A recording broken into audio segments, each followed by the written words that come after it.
الحمد لله رب العالمين والصلاة والسلام على أشرف الأنبياء والمرسلين نبينا محمد وعلى آله وأصحابه أجمعين. أعوذ بالله من الشيطان الرجيم. بسم الله الرحمن الرحيم. والله جعل لكم من بيوتكم سكنا وجعل لكم من جلود الأنعام بيوتا تستخفونها يوم ذعنكم ويوم إقامتكم ومن أصوافها وأوبارها وأشعارها أثاثا ومتاعا إلى حين. والله جعل لكم مما خلق ظلالا وجعل لكم من الجبال أكنانا وجعل لكم سرابيل تقيكم الحر وسرابيل تقيكم باسكم كذلك يتم نعمته عليكم لعلكم تسلمون.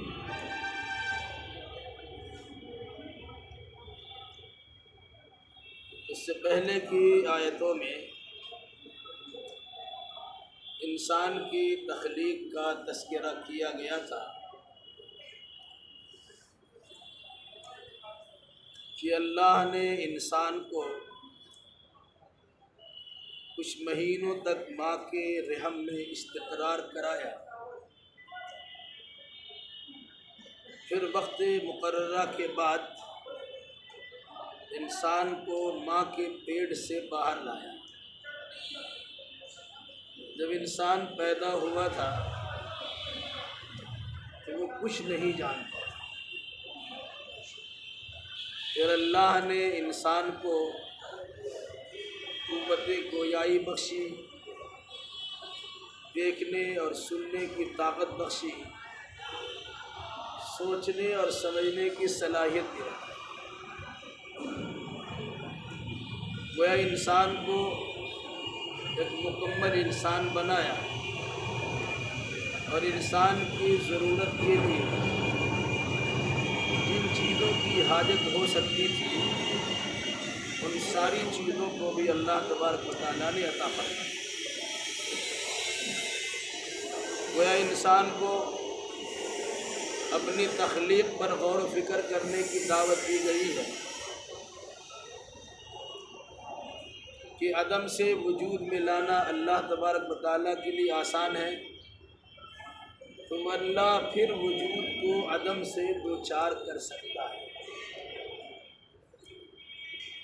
اسی طریقے سے اللہ نے آسمان کے نیچے فضاؤں میں اڑنے والے پرندوں پر غور و فکر کرنے کی تعلیم دی ہے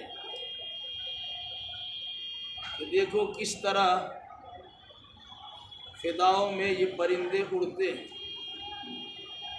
ان کے پاس کوئی روک تھام کرنے والا نہیں، اللہ ہی نے اسے روک کے رکھا ہے. ان تمام چیزوں میں اہل ایمان کے لیے آیات و نشانیاں موجود ہیں جس میں غور و فکر کرنے کے بعد انسان اپنے خالق کو پہچان سکتا ہے اور اللہ کی آیتوں میں غور کرنے کے نتیجے میں توحید کا عقیدہ مضبوط کر سکتا ہے. آگے کی آیتوں میں انسان پر کی جانے والی بعض نعمتوں کا تذکرہ بھی اللہ نے کیا ہے کہ جہاں آرام و سکون سے انسان زندگی گزارتا ہے. واللہ جعل لکم من بیوتکم سکنا، اللہ نے تمہارے لیے تمہارے گھروں کو سکون کا ذریعہ بنایا. انسان دن بھر کام کاج میں لگا رہتا ہے، اپنی ضروریات سے باہر رہتا ہے، کام کاج سے فراغت کے بعد گھر پہنچتا ہے، سکون کی سانس لیتا اور اپنی سہولیات کے مطابق آرام بھی کرتا ہے. کسی انسان کو اللہ نے مکانات سے نوازا ہے، انہیں اللہ تبارک و تعالیٰ کا شکر ادا کرنا چاہیے. حدیثوں میں اس بات کی صراحت ہے کہ دنیاوی معاملات میں آپ اپنے سے نیچے کو دیکھیے، اور دینی معاملات میں آپ ہمیشہ اپنے سے اوپر والے کو دیکھیے۔ اگر آپ کم نماز پڑھتے ہیں تو زیادہ نماز پڑھنے والے کو دیکھیے، آپ اگر کم عبادت گزار ہیں تو زیادہ عبادت کرنے والے کو دیکھیے، آپ کم مال خرچ کرتے ہیں تو اللہ کی راہ میں زیادہ مال خرچ کرنے والے کو دیکھیے۔ یعنی دین کے معاملات میں اپنے سے اوپر والے کو اور بہتر انسان کو دیکھنا چاہیے۔ لیکن دنیاوی معاملات میں کہا گیا کہ تم سے نیچے بھی کچھ لوگ ہیں، اگر تمہارے پاس باڑی ہے، بلڈنگ ہے، تو اپنے سے نیچے والے کو دیکھو، کوئی فلیٹ میں رہتا ہے، اور اگر فلیٹ میں آپ رہتے ہیں ان لوگوں کو دیکھیے جو کھولا باری میں رہتے ہیں۔ اگر آپ کھولا باری میں رہتے ہیں تو ان لوگوں کو دیکھیے جو سڑک کنارے زندگی گزارتے ہیں۔ اس طرح دیکھنے کے نتیجے میں انسان کو اللہ کی نعمت کی قدر سمجھ آئے، اور وہ اپنے سے نیچے دیکھنے کے بعد اللہ تبارک و تعالیٰ کا شکر گزار بنے گا کہ اللہ نے ہمیں ایسی نعمت سے نوازا ہے جہاں ہم آرام و سکون کے ساتھ زندگی گزاریں۔ کہ اللہ ہی نے تمہارے لیے تمہارے گھروں کو سکون کا ذریعہ بنایا۔ اب اگر کسی انسان کے پاس گھر تو ہے لیکن گھر میں اس کی زندگی اجیرن بنی ہوئی، گھر میں سارے اسباب و وسائل موجود ہیں لیکن گھر کا سکون غارت ہو چکا ہے، اماوت کھچ کھچ کی ضرورت پیدا ہوتی ہے، لڑائی اور دنگا اور مار پیٹ اور بات چیت الٹی سیدھے بے شمار ہونے کے نتیجے میں عام طور سے انسان کا سکون بھی غارت ہو جاتا ہے۔ تو اگر کسی انسان کو اللہ نے گھر دیا ہے اور سکون کا ذریعہ دیا ہے کہ دن بھر کے کام کاج سے فراغت کے بعد جب آدمی گھر پہنچتا ہے، کھاتا پیتا ہے، اپنے بستر کو پکڑتا ہے اور اسے آرام کی نیند آ جاتی ہے، دن بھر کے تھکاوٹ کی وجہ سے جو پریشانیاں لاحق ہو چکی ہوتی ہیں وہ ساری تھکاوٹیں دور ہو جاتی ہیں۔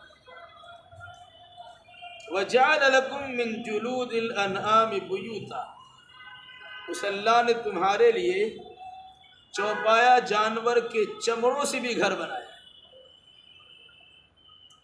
اس دور میں یہ بھی رواج تھا کہ جانور کے کھال سے خیمہ نما گھر بنا لیا کرتے تھے اور اسے موڑ مار کر لپیٹ سپیٹ کر رکھ لیا کرتے تھے۔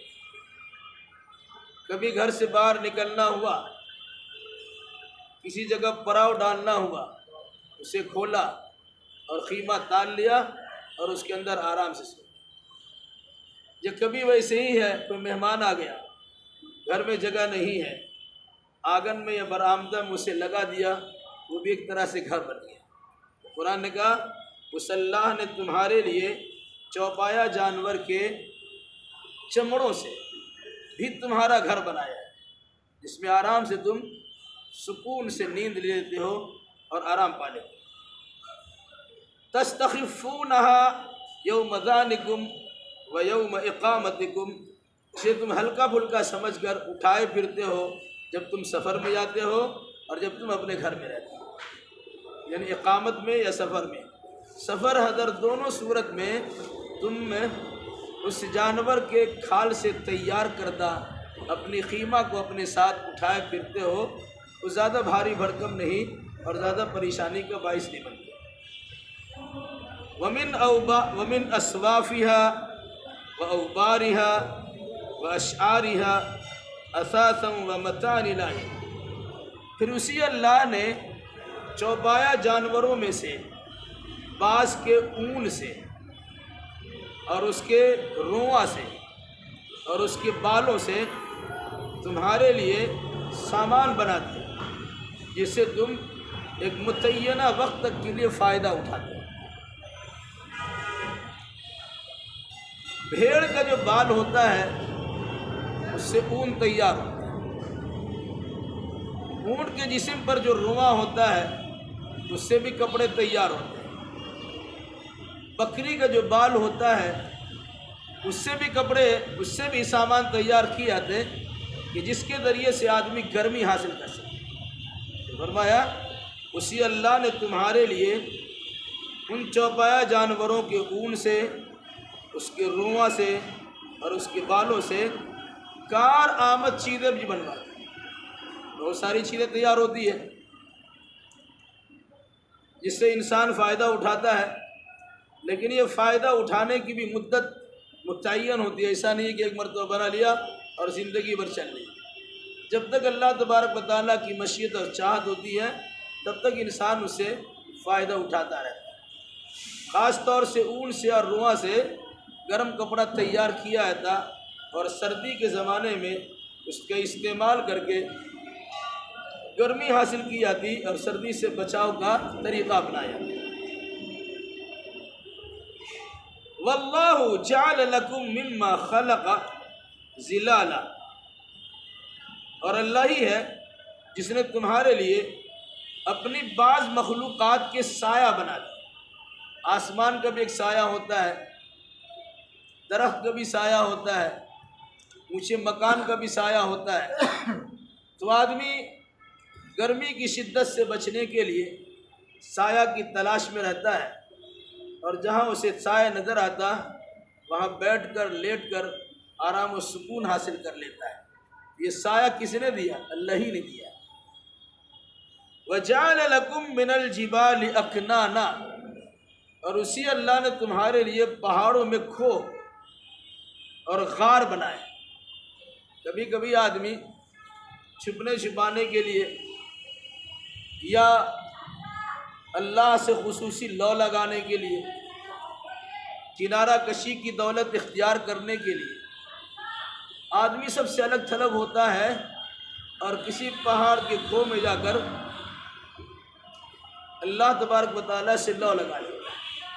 جیسے خود اللہ کے نبی صلی اللہ علیہ وسلم نبی بنائے جانے سے پہلے ہفتہ دو ہفتہ کے لیے، مہینہ دو مہینہ کے لیے غار ہیرا میں تشریف لے آتے۔ ایک پہاڑ تھا جس کا نام ہیرا تھا، آج اسے جبل النور کہا جاتا ہے۔ اس پہ چلے جاتے اور وہاں رہ کر خوب اللہ تبارک و تعالیٰ کی طرف لو لگاتے، اپنا پیدا کرنے والوں کو کھوجتے کون ہے جس نے کائنات کو پیدا کیا۔ قرآن نے کہا وَوَجَدَكَ ضَالًّا فَهَدَىٰ، ہم نے آپ کو اپنی طرف وارفتہ پایا، راستہ تلاش کرنے والا پایا، ہم نے رہنمائی کی۔ اس اللہ نے تمہارے لیے پہاڑوں میں کھو بنائے۔ اصحاب کہف کا تذکرہ 15 سپارہ میں آ رہا ہے، جس میں اللہ کے نیک بندوں نے دشمنوں سے حفاظت کے لیے اس پہاڑ کے غار کا سہارا لیا اور وہیں جا کے پناہ گزین ہو۔ اللہ کے نبی صلی اللہ علیہ وسلم ہجرت کے رات کفار و مشرکین کے شر سے بچنے کے لیے 3 دنوں تک آپ نے اس غار ثور میں قیام کیا تھا۔ پھر اس کے بعد وہاں سے آپ مدینہ کی طرف تشریف ہجرت کر کے لے گئے۔ یہ پہاڑ میں جو درہ بنایا تھا، راستے ہوتے ہیں کہ پہاڑ کے اندر کچھ اس طرح سے مکانات کی طرح حصہ ہوتا جہاں جا کر آدمی اس سکون بھی حاصل کر سکتا ہے اور بہت ساری جگہوں پر بہت سارے لوگوں سے بچ بھی سکتا ہے۔ وَجَعَلَ لَكُمْ سَرَابِيلَ تَقِيكُمُ الْحَرَّ، اور اس اللہ نے تمہارے لیے ایسے لباس بنائے ہیں کہ جس کے ذریعے سے تم گرمی سے بچاؤ کرتے ہو۔ اس سے پہلے سردی سے بچاؤ کے لیے اونی کپڑے کی فضیلت بتلائی گئی، اس کی اہمیت کا تذکرہ کیا گیا۔ بعض کی آیتوں میں اب گرمی سے بچنے کے لیے بھی لباس ہے۔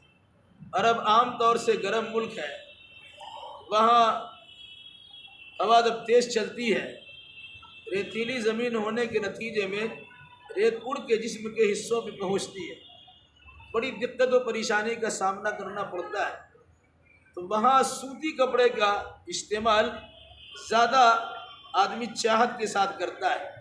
مقصد یہ ہوتا ہے کہ اس سوتی کپڑے سے وہاں کی شدت و گرمی کی شدت سے آدمی محفوظ رہ سکتا ہے۔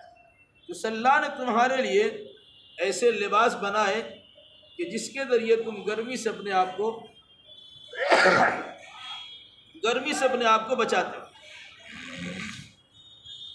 وَسَرَابِيلَ تَقِيكُمْ بَأْسَكُمْ، پھر اللہ نے تمہیں وہ لباس پیدا کیا ہے کہ جن لباس کو پہن کر جنگ کی حالت میں اپنے جسم کی حفاظت کر سکتے ہو۔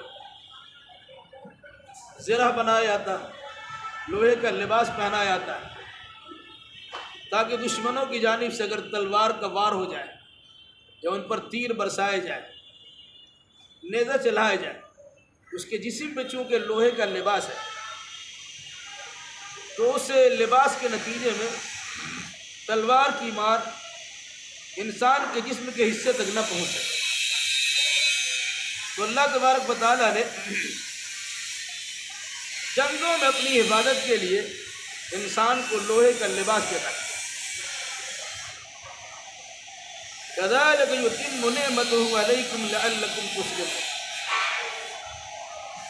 اس طرح اللہ تبارک و تعالیٰ اپنی نعمت کو تمہارے اوپر مکمل کرتا ہے تاکہ تم اللہ کی فرما برداری کرنے کے لیے تیار ہو۔ انسان کو اللہ نے پیدا کیا، یوں ہی نہیں چھوڑ دیا، بلکہ انسان کی ضروریات کے لیے جن جن چیزوں کی حاجت پیش آ سکتی تھی وہ ساری چیزیں بسہولت انسان کو پہنچا دی۔ کھانے کا بھی مسئلہ حل، پہننے کا مسئلہ حل، رہنے کا مسئلہ حل، سونے کا بھی مسئلہ حل، سفر اور اقامت کے مسائل حل۔ اللہ تبارک و تعالیٰ نے پریشانی سے بچنے کے لیے صاحبان بھی عطا کیا، سایہ بھی عطا کیا۔ وہ ان تمام تر مسائل کے حل کے لیے بے شمار نعمتوں سے اللہ نے نوازا ہے۔ مقصد کیا ہے؟ یہ نعمتوں کی تکمیل تمہارے اوپر اس لیے کی گئی ہے تاکہ تم اللہ تبارک و تعالیٰ کا فرما بردار بندہ بن کی زندگی گزارو۔ یہ نعمتیں صرف اللہ نے دی ہیں، جب اللہ نے ہمیں دی ہے تو ہمیں اللہ کا شکر گزار ہونا چاہیے اور اللہ کی بارگاہ میں ہمیں جھکنا چاہیے اور اللہ کی بارگاہ سے ہمیں اکڑنا نہیں چاہیے۔ فَإِن تَوَلَّوْا فَإِنَّمَا عَلَيْكَ الْبَلَاغُ الْمُبِينُ۔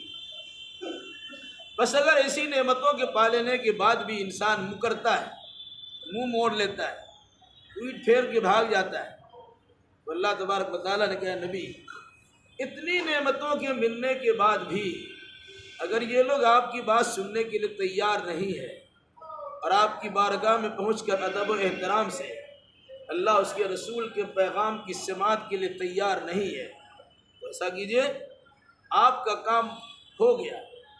فَإِنَّمَا عَلَيْكَ الْبَلَاغُ الْمُبِينُ، آپ کا کام کھلے طور سے پہنچا دینا تھا، آپ نے اپنی ذمہ داری نبھا دی، پہنچا دیا، آپ کا کام ختم ہو گیا۔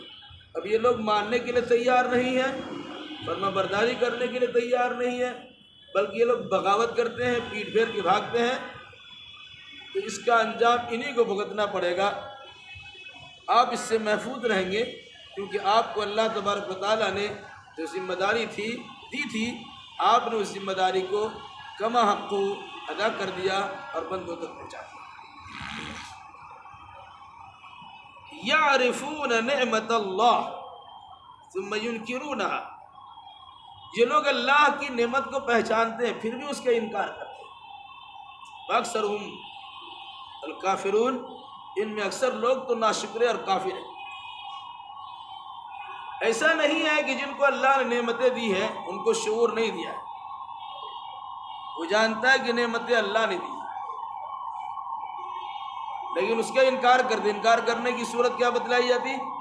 مفسرین نے لکھا ہے انکار کرنے کی صورت یہ ہوتی ہے کہ دیا اللہ نے، نام کسی اور کا لیا، اولاد آپ کی نہیں ہو رہی تھی، آپ نے اللہ تبارک و تعالیٰ کی بارگاہ میں دعائیں کی، ایک لمبی مدت تک دعا کی، شیطان نے آپ کو بھٹکایا، کسی اور در کی خاک چھاننے پر اکسا دیا، وہاں پہنچ گئے، آپ کے اولاد کے ملنے کا وقت متعین تھا، آپ وہاں نہیں جاتے تب بھی اولاد ملتی، کہ تب بھی اولاد ملتی، لیکن انسان یہ سوچتا ہے فلاں جگہ گئے تھے تبھی اولاد ملتی۔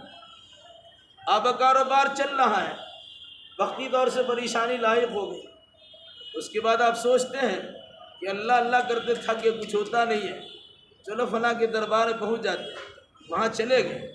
اللہ نے وہی وقت لکھا تھا آپ کی پریشانی کے خاتمہ کا، آپ وہاں جاتے تب بھی، نہیں جاتے تب بھی آپ کی پریشانی دور ہو جاتی، لیکن شیطان نے آپ کو اکسایا اور برگلایا، وسوسہ دیا اور بہکایا اور وہاں تک پہنچا دیا۔ آپ وہاں پہنچنے کے بعد کہتے ہیں کہ فلاں جگہ جانے سے میرا مسئلہ حل ہو گیا۔ یہ ساری چیزیں اللہ کے اختیار میں ہیں، اگر آپ کی پریشانی اللہ دور نہ کرنا چاہے کوئی دور نہیں کر سکتا۔ امن یجیب المضطر اذا دعاہ ویکشف السوء ویجعلکم خلفاء الارض، کون ہے جو کسی مجبور انسان کی پریشانی کو سنتا ہے اور اس کے مشکلات کو حل کرتا ہے سوائے اللہ کے؟ گویا یہ سارا کام تو اللہ کرتا ہے، مگر انسان بے صبرا بن جاتا ہے اور شیطان کے بہکانے کے نتیجے میں ایک اللہ کے در کو چھوڑ کر مختلف قسم کے دروں پر جا کے سر پٹکنا شروع کرتا ہے۔ ملتا ہے اللہ ہی کی جانب سے، لیکن انسان اللہ کے علاوہ غیر اللہ کی دہائی دینا شروع کرتا ہے۔ اللہ نے کیا کہا؟ یعرفون نعمت اللہ، یہ اللہ کی نعمت کو اچھی طرح پہچانتے ہیں، ثم ینکرونہا، پھر اس کا انکار کر دیتے ہیں، دیا اللہ نے لیکن اللہ کے ساتھ دوسروں کو بھی شامل کر، اکثرهم الکافرون، ان میں کا اکثر تو ناشکرا ہے۔ مطلب کیا ہوا؟ شکر گزاری کرنی چاہیے کہ نعمت جب اللہ نے دی ہے تو ہمیں اللہ کا شکریہ ادا کرنا چاہیے، لیکن ہوتا کیا ہے کہ انسان اس نعمت کی ناقدری کرتا ہے، اور جب نعمت کی ناقدری ہوتی ہے تو اللہ تبارک و تعالیٰ اپنی نعمت کی ناقدری ہوتا گوارا نہیں کر سکتا۔ کہا لئن شکرتم لازیدنکم وَلَئِن كَفَرْتُمْ إِنَّ عَذَابِي لَشَدِيدٌ، سنو، اگر تم شکریہ ادا کرو گے تو میں تمہیں زیادہ دوں گا، اور اگر ناشکری کرو گے تو نعمت چھین لوں گا، کیونکہ میرا عذاب بڑا سخت ہوتا ہے، نعمت چھین کر عذاب کے اندر مبتلا بھی کرتا ہے۔ تو اگر کوئی انسان نعمت پاتا ہے اس کی ذمہ داری بنتی ہے کہ نعمت کا شکریہ ادا کرے۔ اب اگر کوئی انسان نعمت کی ناقدری کرتا ہے تو در حقیقت وہ انسان اپنے آپ کو اللہ کا نافرمان بنا کر اللہ کے عذاب کا مستحق بنا دیتا ہے۔ اللہ سے دعا کیجیے الہی ہم جملہ مسلمانوں کو نعمت الہی کی شکر گزاری کی توفیق دے اور ناقدری اور ناشکری سے بچائے رکھے۔ سبحان ربک رب العزت عما یصفون والسلام علی المرسلین والحمد للہ۔